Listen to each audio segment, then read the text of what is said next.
Now, some National Democratic Congress youth in the Tamale metropolis of the northern region have vandalized the party's regional office in protest of a decision to let one of the party's vice chair, Ali Adolf, act as party chairman. The party's leadership made the decision following the death of the party's chairman, Alhaji Ibrahim Mobila. The youth stormed the party office, ordered the occupant to leave and locked up the place. They later vandalized the structure and destroyed properties. In the video JoyNews obtained, you could hear gunshots amidst the commotion and demands that Ahmed Rufai Velem rather be allowed to act as regional chairman of the party.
So those were the youth vandalizing the party office. We've been joined online by Mohammed Salam, who is the regional secretary of the National Democratic Congress in Tamale. Mohammed, what has been the update on what happened? Well, let me correct, first of all, an impression that's been created that the office was vandalized. There were plastic chairs and benches which were broken at the frontage of the party office. The party office itself has not been vandalized. They only made away with the laptop of my administrative assistant and then moved him out of the office and locked the office. So the office structure itself, as we speak, there's no damage on the office. But the office has not been vandalized. Okay. So what has the party been doing to handle this particular issue? Well, first of all, the aspects that has to do with crime is being dealt with by the security agencies. They have taken the statements, the pieces of evidences. They have made some arrests, and they are investigating the matter. So the police can speak to the aspect of the crime. On the party front, the bits and pieces are being put together. Yesterday, the party's leadership, not just the executives, but the Council of Elders, together with some elders of the party in the region, very, very respectful elders of the party, together with the regional executives, met, and very soon, a formal statement on the decisions taken will be made known to the public, and then the head office will be contacted for the appropriate rules as prescribed by the party's constitution to be applied. We speak, and you mentioned that there have been some arrests. How many people have been arrested? Pardon me? We understand you are at the police station as we speak now, and you told us that some people have been picked up already. How many people have been arrested by the police? At least two. Two people. One has been released on bail. One is currently being processed. All right. Thank you very much. So in the meantime, what's happening to the person who was asked to act in the interim as chairman? He's our acting chairman. Nothing is happening to him. Okay. He's doing his work. All right. Thank you very much. I'm grateful. We also have on the line JoyNews' Northern Region correspondent Martina Bogri, who has some update on this. Martina, what do we know so far on this particular development? What we do know is that the police said they are on a manhunt for the perpetrators, and so far 2 people were picked, 1 released, 1 currently being processed. We are told that further arrests will be made. What I gathered was that yesterday there was a long interrogation with one of the suspects until he was finally bailed later in the night. Scores of supporters were at the police headquarters all through the night while this man was being interrogated. Party executives as well were also there, both current and then past executives were all present at the police headquarters throughout the night yesterday. And we do understand that the police have picked someone. They've also spoken. Have they given some more information that we do not know? The police are not speaking. They keep referring us to their directorate in Accra. And so there's limited information about the charges being preferred against these 2 people. All right, Martina, thank you so much. Grateful. So that's our Northern Region correspondent, Martina Bogri. Now to other stories. In 2017, Ghana lost $177 million to the invasion of fall armyworm. While some level of control has been achieved using synthetic insecticides, these chemicals are associated with human and animal poisoning. Well, scientists at the Crop Research Institute have been exploring other management practices. There's more in this report. The project, dubbed Integrated Management of Fall Armyworm for Sustainable Food Security in Africa, was started in January 2020. It is funded by the Korea Africa Food and Agriculture Cooperation Initiative, KAFASI. The project is aimed at searching for biological control agents that could be mass-reared in the lab for field release control fall armyworm. The project therefore found a natural enemy known as Telenomus remus. Life cycle of the fall army. The adults will lay eggs. The eggs will hatch into the larva, various larva stages. It pupates, then the cycle continues. And this Telenomus will act on the first stage, first stage of the larvae, adults laying eggs, and this Telenomus will feed on the eggs, and they will do everything that's within. Then with time, instead of it hatching into the small larvae, it will emerge as a Telenomus. Then the cycle continues. But because they are short-lived, keeping them in the lab is a bit some way. But when they get to the field, one Telenomus can parasitize the whole egg mass. The eggs are laid in layers. As maybe this is a single layer, there are some double and triple layer under the microscope. So you can see this view well under the microscope.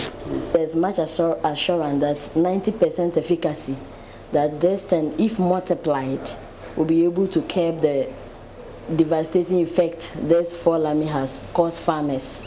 These insects, which have about 90% efficacy, have been mass-reared in the lab and are ready to be released in maize farms to control fall armyworm. As we start releasing today, it means we are going to continue. We are going to develop a strategy and maybe a calendar to know where we will be going. So right from the minor maize growing season, which starts in September, we will be going to the farmers' field at hotspots, fall armyworm hotspot areas. Okay, so we will go, once the farmer gives us permission, we will do the release in the farmers' field. Reporting for JoyNews, Kwesi Deborah. Well, so that was Kwesi Deborah's report there. What does this really mean for the fight against the fall armyworm invasion and any other infestation in the future? Joining us on Zoom is Dr. Blankson Amwabing, research scientist at the Crop Research Institute and the lead researcher on this particular study. Doc, thank you so much for joining us. We understand this is the first time this is being done. What does this mean for the fight against the fall armyworm invasion? Thank you so much. This means a lot to the fight against the invasion of fall armyworm in Ghana and in Africa. What it means is that very soon you'll be able to incorporate these biological control means into the use of synthetic insecticides. And ultimately, we aim to limit the rate of the application of synthetic insecticides towards biological control means. Okay. As we all know, synthetic insecticides are good. They are able to control the pests within the shortest possible time, but they are linked with so many ecological problems. For instance, human poisoning, environmental pollution, contamination of water bodies, and elimination of important natural enemies like these parasitoids, like the bees that pollinate our crops. And again, these synthetic insecticides are expensive to most of the farmers. So once we are able to incorporate this natural means of managing the pest, then we limit the rate of application of synthetic insecticides. What's the collaboration between you and the Planting for Food and Jobs program, for example, such that this will be extended to farmers on there and then beyond? Sure, we are at a research institution. Whatever we do it for the farmers. So we always and every time we collaborate with the Ministry of Food and Agriculture. This is the first stage. We do the experiment and then we try it on the farmers field. Once it is successful, then we keep on doing it at the various fields. So for this one, we have realized that it is successful after lab and field trials. So now what we intend doing is to keep mass rolling these parasitoids, and then we will collaborate with the Ministry of Food and Agriculture to release these parasitoids at the farmers' fields. Interesting. So it means that the next step is to expand this study, and then we'll know how other farmers will benefit. Is that it? The study is complete. The next step is to expand the realm of the parasite, is to keep multiplying them and then to release them at the fields. You know, these are biological agents. It is very difficult to rear, so sometimes it is difficult to predict that maybe in the next 1 month or 2 months we are going to get these numbers. They are subject to a lot of biological things, environmental things. But for us at the lab, we will do everything possible to multiply the numbers. But you know, it is very expensive to rear these parasitoids. Somebody has to be at the lab almost every time. You can't just leave them like that. So if we get the needed support, maybe from the Planting for Food and Jobs, then we can expand our capacity to mass rear these parasitoids for release. Once you do bring this up, then it brings to mind the question of the feasibility of this. How feasible is this for us to expand to cover the entire country? It is very feasible. You know, we use this same fall armyworm to produce these parasitoids, because the parasitoids complete parts of its life cycle in the egg of the fall armyworm. So what it means is that we need to produce the fall armyworm in their numbers, large numbers at the lab, so that this fall armyworm can lay more eggs for us to use the parasitoids to parasitize them. So the more we get the fall armyworm eggs, then we can keep increasing the numbers of the parasitoids. How much do you think it will cost the country to do this study? I mean, to expand what you've done? Wow, it will be very difficult to quantify how much it will cost at this stage. Okay. All right. But it means a lot, because you know, in Ghana, every region it produces maize, so it means we need to reach every maize growing area in the country. It's a lot. Okay, Doc, I'm grateful that you find time to join. Dr. Blankson Amabeng is crop research scientist with the Crop Research Institute, and he is a lead researcher on this particular research to find a solution to the fall armyworm invasion. Now, research by civil society organization Pemblas Bite has shown that social protection programs receive little funding. The findings also reveal that payment and disbursement are often delayed. The group is asking government to bridge the gaps as the programs are failing to realize their intended goals. There's more in this report. Speaking on the sidelines of an event dubbed Social Accountability Forum, the group advocated for the passage of the Social Protection Bill to ensure the sustainability of social intervention programs. The organization asserts that these programs are not having the desired effect. Felix Amache is the research team lead. We're surprised that LEAP has been there since 2008. So by now, we should be able to have majority of people have benefited or people around seeing the benefits way above maybe 80%. But you could still realize that, yeah, there are others who think that it is not really meeting their desired. When you look at the free senior high school, there are shortages in areas in terms of infrastructure. Some also complain that they are not getting their food supply good enough, early enough. The organization believes that passing the Social Protection Bill will secure finances for the sector and promote coordination and integration of programs. We want to encourage government to do more and also try as much as possible for us that all these social protection interventions can be pulled together, and then we can have our social protection bill to push effective implementation and also elements of accountability. We believe that when there is that law, it can reduce waste, it can reduce corruption, it can also reduce the element of delays. Programs Officer of St. Ghana, Dr. Isaac Nyako Kwache, supports the call by Pen Plus Bites. And this is a special policy that is targeting the poor and the very poor, the vulnerable people within the Ghanaian context. So if we don't have the legal backings and we are trying to advocate, then what is the essence of our advocacy? The government will one day tell you that there is no law trying to commit them to commit a lot of funds and resources into that area. So we think that it is important when we have the legal instrument so that we can always refer to that.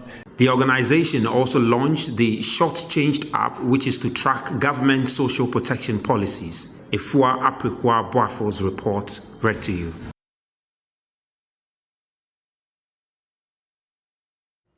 Now, the International Labour Organization says over 50% of companies surveyed in 2018 have low representation of women on their board. Manager for the Low-Income Customer Support Department of the Ghana Water Company Limited, Faustina Boache, is therefore calling for women to be placed in leadership positions. She made this appeal at the African Water Association workshop held in Accra. JoyNews' Tasha Michelle's report read to you.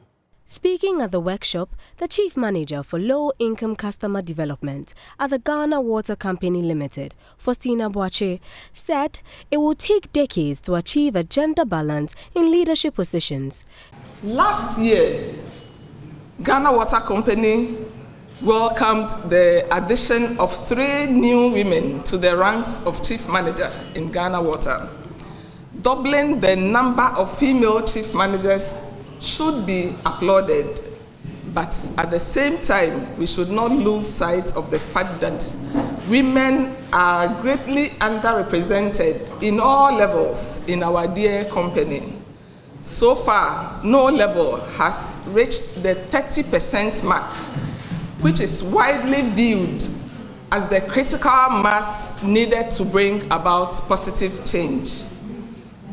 This cuts across the whole of sub-Saharan Africa, where the overall gender gap is 32.7%, according to the latest World Economic Gender Gap Report.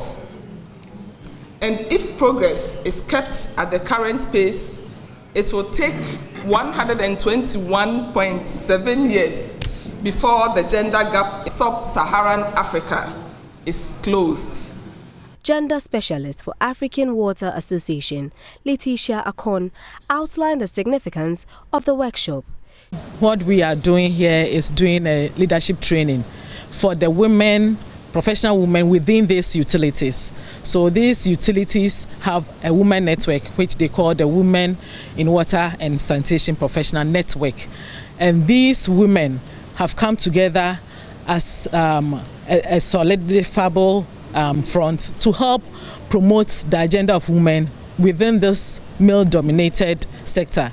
We can all you agree with me that the water sector is heavily dominated by men, and most of the time it's the men who take decision when it comes to water in the office place. But in the community, it is our women who are basically the managers of water and the users of water. So we think that it's good to encourage the women on board so that they can also take up to the decision-making positions to help solve the problems that women really face. She expressed worry over the number of female engineers in the utility sector. Recently, when we look at the statistics, among the female population in this utility, we have only 18% of them being women. And out of this 18%, only 16% are engineers. So it is very worrying, and we are looking at how do women come on board. So this is one of the steps that we are taking to make sure that we get women on board in decision making and also participate in the progress of utilities. Statistics has also shown that in places where gender was mainstreamed in the utilities, the profitability grew because they had good customer relations and they had a lot of, they are particular about things, so a lot of things go on perfectly as compared to where they had male heading. So this is just to encourage the women to also take up leadership positions within their utilities. The workshop brought together 13 networks from 13 countries in the sub-region. Tasha Michelle's report read to you.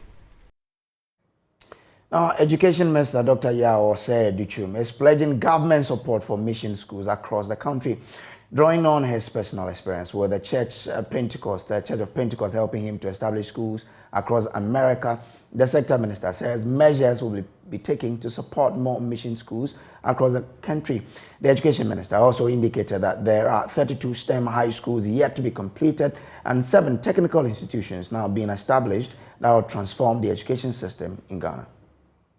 Today I come, and this is home, I come first of all to thank them for the support that they provided me as an immigrant in America, making it possible for me to build schools in America.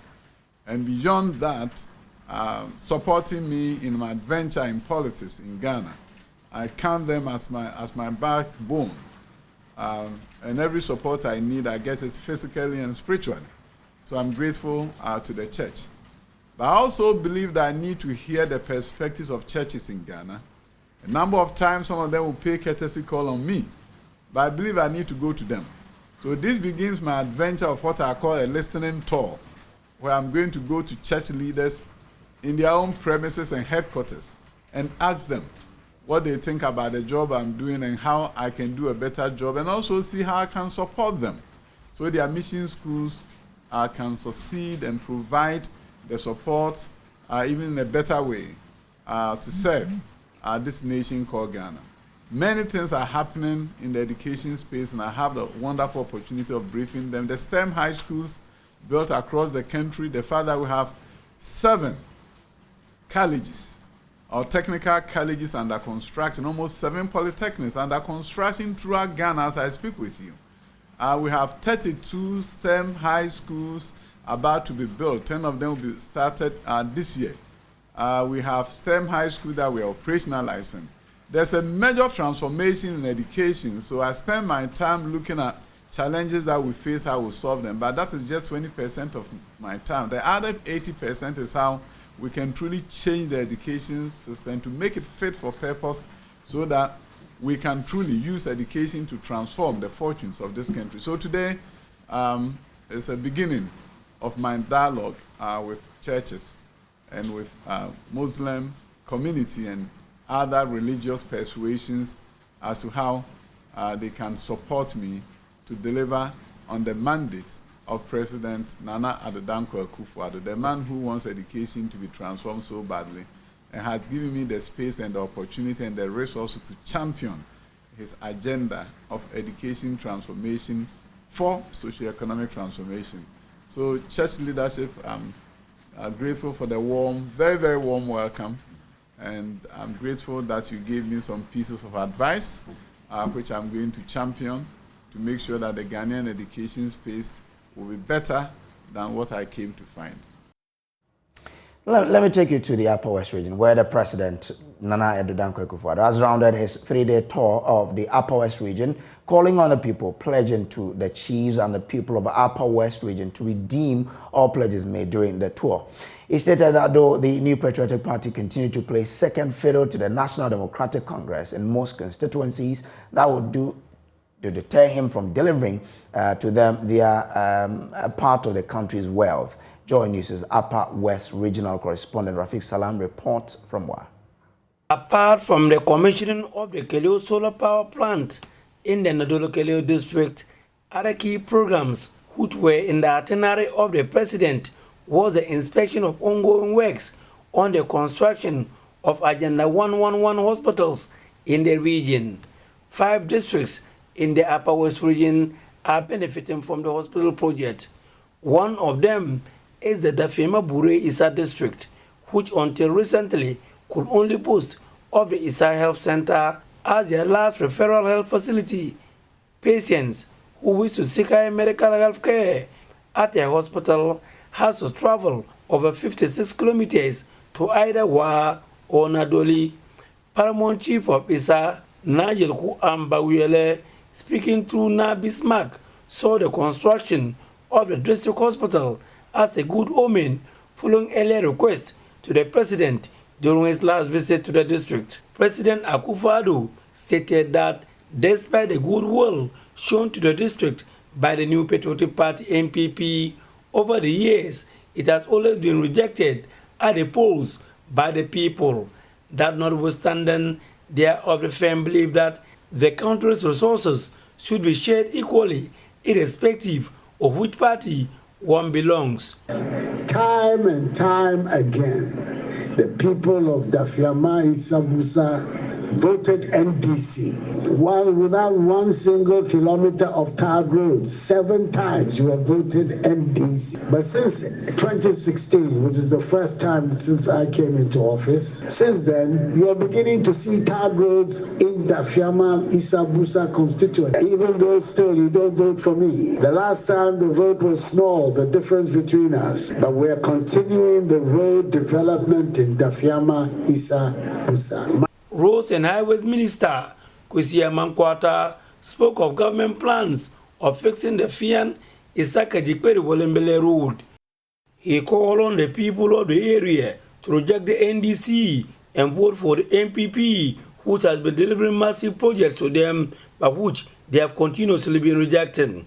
Turning to the Member of Parliament for Wa West, Superintendent retired Lanjere Tubu, who was present at the gathering, he mocked at him while assuring him that he won't be out of job should the NDC loses the next election. He also inspected ongoing works at the Wa West District Agenda 1. President Akufo-Addo rounded his 3-day tour of the region at Wochao, where he met with the chiefs and people of the area. He called on the people of the area to reject the NDC and vote for the NPP, which has been delivering massive projects to them, but which they have continuously been rejecting. Turning to the Member of Parliament for Wa West, Superintendent retired Lanjere Tubu, who was present at the gathering, he mocked at him while assuring him that he won't be out of job should the NDC loses the next election. I would hesitate in saying that it would be great if, having seen the positive things that we're doing in Buchao and in Wa West, the Wa West will take the lead in 2024 in breaking the 8 in the Upper West region. I know my friend the MP will be out of a job, but he doesn't have to be worried. The next MPP government will take care of it. He also inspected ongoing works at the Wa West District Agenda 111 project. The foundation concrete has already been laid and the concrete walls erected. President Akufo-Addo earlier was at the World Shopping Center constructed under the Ghana Secondary City Support Program with support from the local government and rural development and funded by the World Bank. The President has since left the Upper West region for the Savannah region to begin another 3-day tour. Reporting for JoyNews, Rafiq Salam. Wow. And back in Accra, the much anticipated EcoBank JoyNews Habitat Fair kicks off today at the Accra International Conference Center. There are a lot of exhibitors showcasing several top-notch housing products.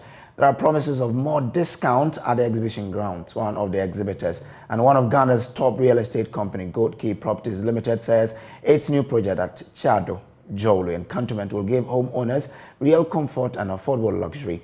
My colleague Maxwell Agbagba is live on the ground now. Let's cross over for you to have how the place is heating up. The moment we've all been waiting for is here. We're coming to you live from the Accra International Conference Center, where the EcoBank JoyNews Habitat Fair is taking place. So this is the foyer of the Accra International Conference Center, and as you can see, all is set here. Our exhibitors are ready here. Already, we're seeing some patrons, coming in, inquiring, asking questions. Some of them, the advice has actually started from our leading experts here. What makes the EcoBank JoyNews Habitat Fair different from other fairs is that it's an assembly, it's a congregation of experts in the business. Many of them are pioneers in their space.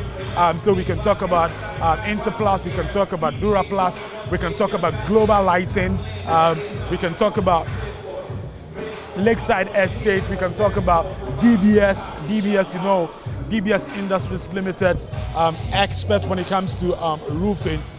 So all the experts are gathered here, ready to offer, the needed advice, ready to answer all your questions. And as you can see behind me, we have about 100 stalls here. So what you're seeing here is what is in the foyer here. If you go in there also, you see a lot. We have everything. Here. We have music set up. You can see we produce some music also here on the side. If you go outside also, there's the food court. Everything you need, you'll find it here at the Accra International Conference Center. Let's go downstairs now. Let's interact with some of the exhibitors. As you know, we've had the first two clinics at the Achimota Retail Center and then the West Hills Mall. And the climax to the 2022 EcoBank JoyNews Habitat Fair begins today. It starts today. And the exhibitors are happy. Our patrons are also happy to begin the journey to this climax. Remember that it's going on from today, Wednesday, it's going to end on Sunday. And each day from 8 a.m. you can walk in here. Let's speak to Properties GH. Hi, what's your name? My name is Feruza. Okay, Teresa.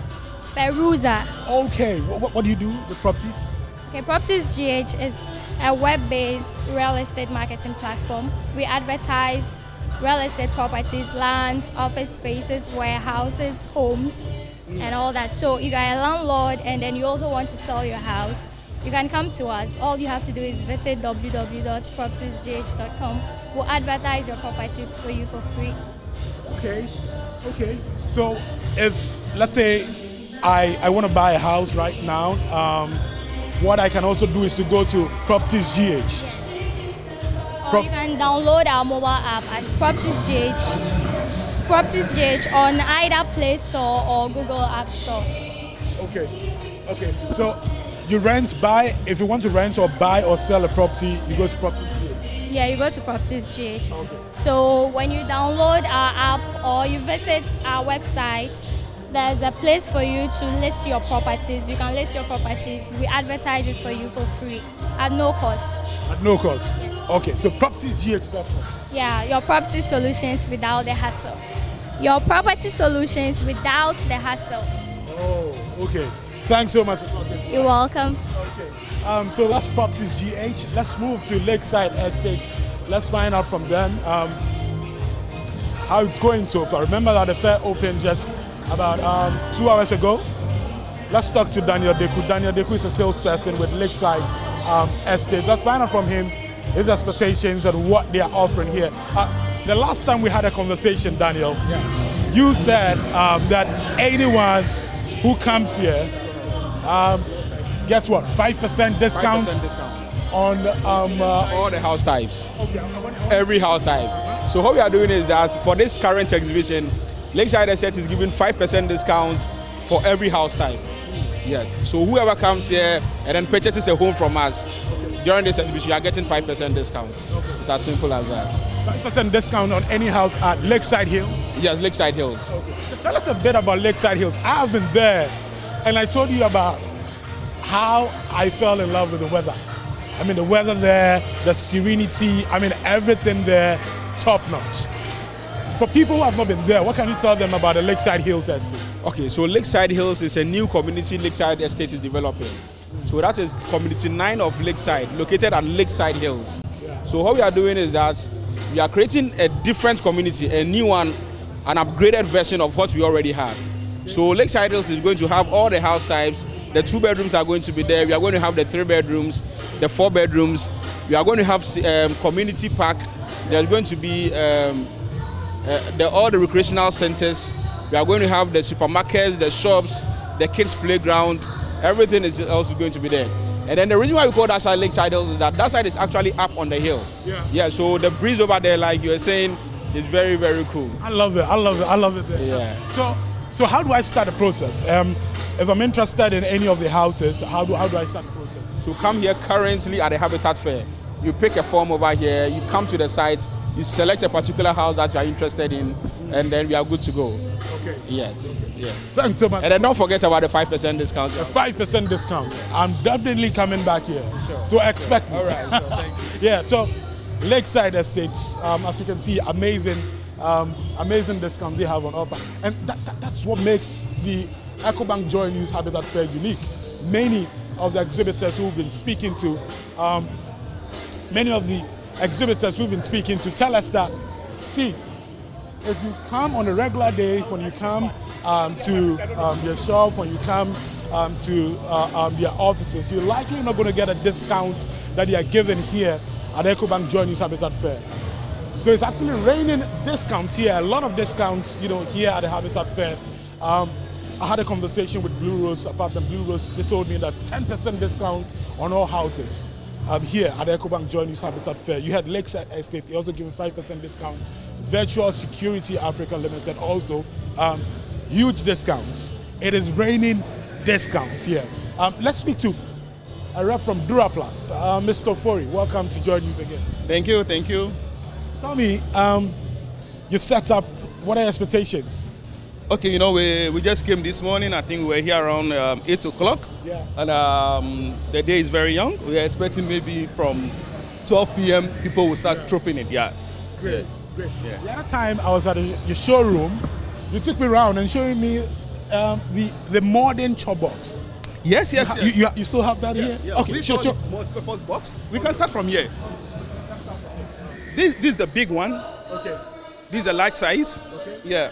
As you see right now, this is the ordinary one, but it can be insulated, which will serve as an ice chest or for cooling drinks for events, wedding, parties. Multi-purpose box. Yeah.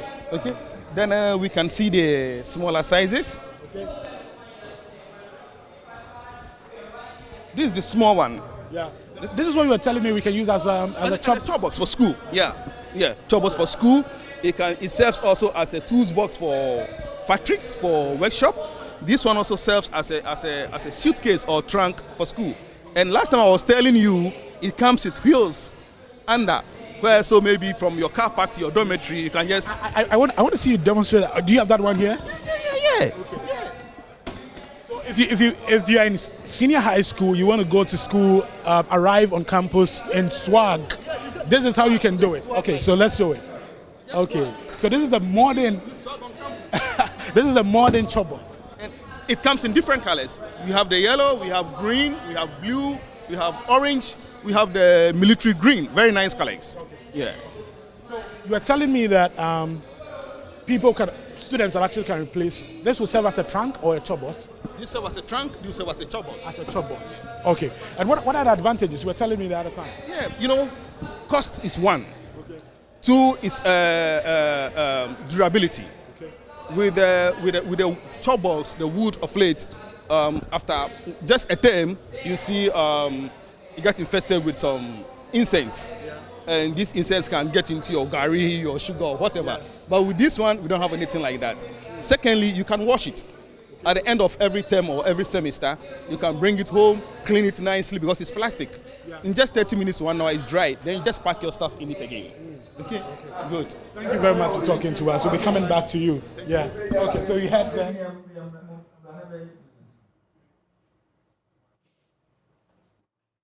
So the EcoBank JoyNews Habitat Fair is still ongoing. It will take place from today till Sunday. Pass by and have a feel of the many products on display there, so you can also make your own decision about your housing product. We'll take a quick break. When we return, we have latest from the world of business. Stay with us.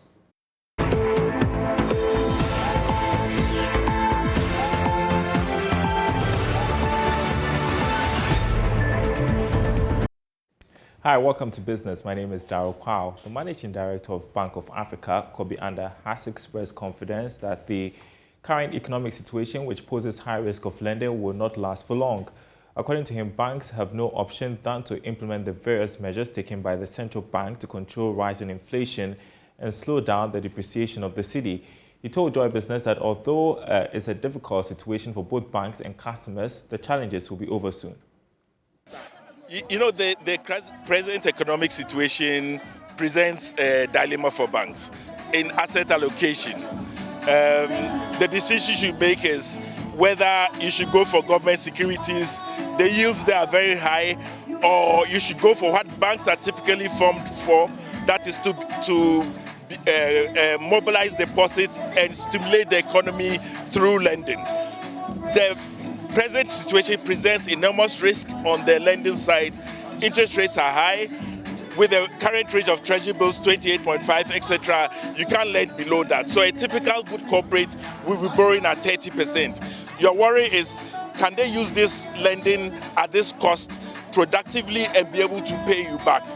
But we also understand what Bank of Ghana needed to do to kind of hold back inflation, kind of prevent another investment avenue, to prevent people from considering the dollar as a store of value and thereby stabilizing the cedi.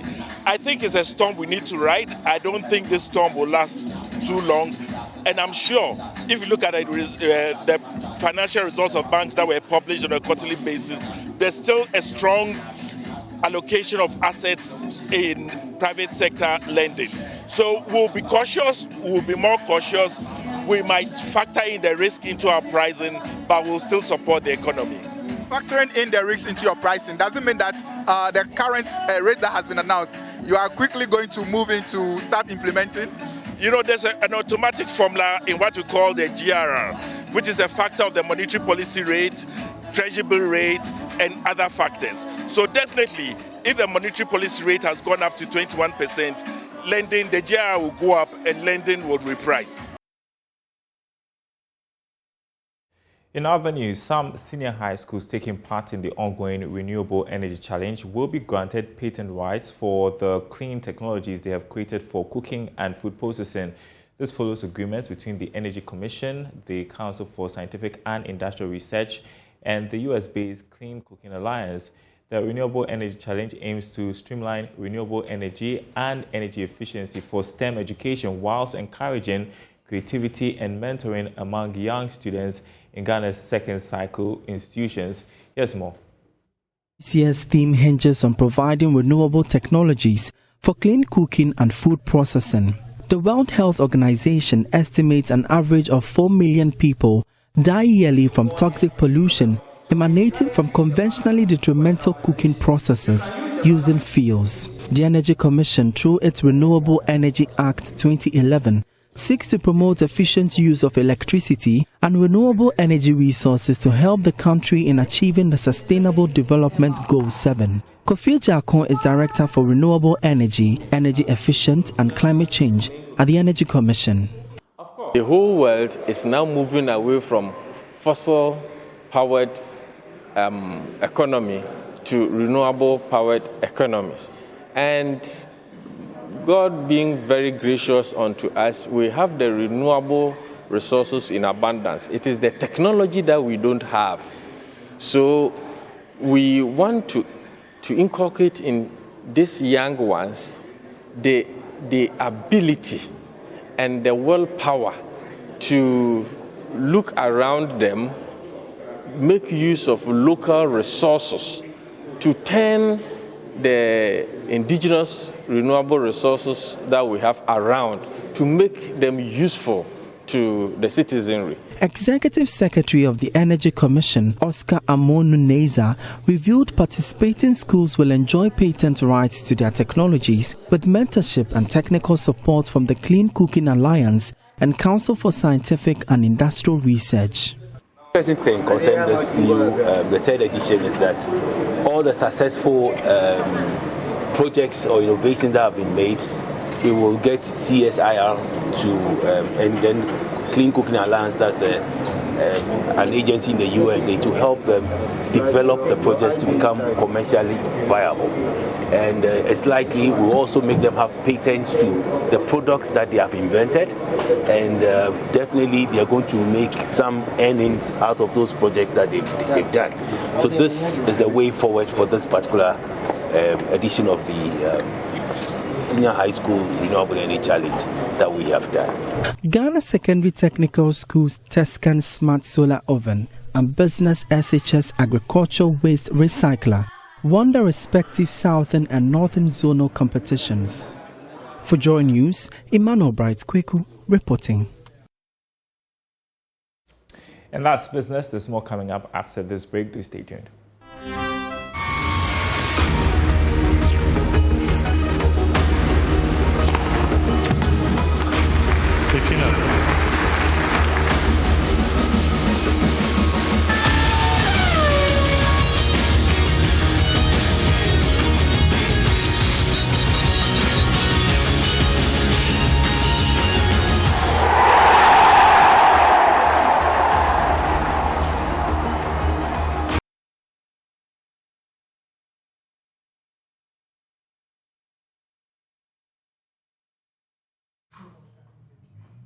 Welcome back from the break. Time for us to bring you sports, and Lawrence is here. Hi, Lawrence. Good morning. Hi, I'm good. Sam. Well, yesterday you didn't come, and I had a chance to present the news and to celebrate my team beating Liverpool. It would have been a good conversation. You remember the last time I trolled you for losing, and then this time you won, so it would have been quite a good conversation. But that's why you ran away. You knew I was going to take you off. The weather was into football. So today we are talking the Black Galaxies. Okay. You know, they've not been to the CHAN tournament for quite some time now, and then they are stepping up preparations ahead of facing Nigeria in the final round of qualifiers. So on Sunday they will play Nigeria. Okay. In the first leg of the final round of qualifiers. However, before that they were in Austria. Okay. Or they are in Austria as part of their preparations. They played the Qatar main team last night, where they lost 2-1. The team that Qatar is taking to the World Cup? Yes. Okay. So it's the main team. That's good then. Well, it was a 2-1 scoreline. You know, there's this feeling that the Black Galaxies team is that bad. I feel if they've been able to hold or restrict the Qatar team to just a 2-1 scoreline, it was a fair performance. Qatar is not that top performing team. If you follow the Qatar team for the last years or for last 2 years, you feel there's an improvement in the team. Or someone will say they are not a footballing country, but then right now you can't identify any team as a footballing country because there are more surprises in the football game. Okay. So yesterday, Daniel Friebe was on the score sheet for the Black Galaxies. That guy is really proving himself worthy for Dubai, Qatar. Yeah, really. for the World Cup. Yeah. I feel. And there's rumors that he's already been approached by foreign clubs, although Hearts are not willing to let him go. But then yesterday's performance shows that the Black Galaxies are obviously aiming to be at the CHAN tournament next year. They've not been there for some time now. In the first round of qualifiers, you remember they beat Benin home and away to advance to the next stage where they will face Nigeria. Nigeria's home team is quite a solid team. So it will take something extra for Ghana to qualify ahead of Nigeria. However, Anowaka is not giving up on taking Ghana there. You know, he says yesterday his team could have held Qatar to a draw or probably beat them, but then for the respect they have for them, was like what respect, and that's something he needs to speak to them about. That I feel, don't show respect to any team. I feel the fact that they were told it's Qatar's main team. Okay. You know, you don't want to go into some of these fixtures handing injuries to these players who will be playing at the World Cup. So I thought it was quite a caution from the players. But then Arnold Walker has made it clear: don't give respect. You're here to play the game. You need to be direct. You need to be focused and then achieve your target. If you don't do that and show too much respect, your opponent takes advantage. And then you are going down. Okay. All right. Okay. So that's it. Glasson Awako was on the team. He was on the team. Okay. Danlad Ibrahim was on the team. Oh. Yeah. Danlad is the Kojo goalkeeper, right? Oh, yes. Solid. But everybody knows that he's a solid goalkeeper. Yesterday also the GFA released the fixtures for the Ghana Women's Premier League 2022-23 season. Okay. So, yeah, that's also out. And don't forget the main Premier League. The Bet-Power Premier League starts in 2 weeks' time. Okay. The transfer window is already closed. Yeah. Okay. All right then. But the Hazakas ladies will be coming back for what is ours. Probably. Claiming it from is it what? Taking off. What was the ladies? The Kumasi ladies who won? Yeah, that's what. That's Techiman. Yeah. So they are playing their Wafu B qualifier second game today against Baisela from Nigeria. You remember they won their first game 3-0. It was quite a convincing performance. So they are hoping to beat the Nigerian side as well. That will give them 6 points. They stand to progress to the next round of the competition. And then if they are able to make the final, they could represent Ghana, just like Hazakas ladies did last year in the CAF. The second edition of the CAF Women's League. We wish them all the best because look, Hazakas has done it. We want them to go and then do better than we did. Hopefully. And that's how we wrap up today's bulletin. There's more news on myjoyonline.com. My name is Samuel Kojo. Do enjoy the rest of our programs. Have a good morning.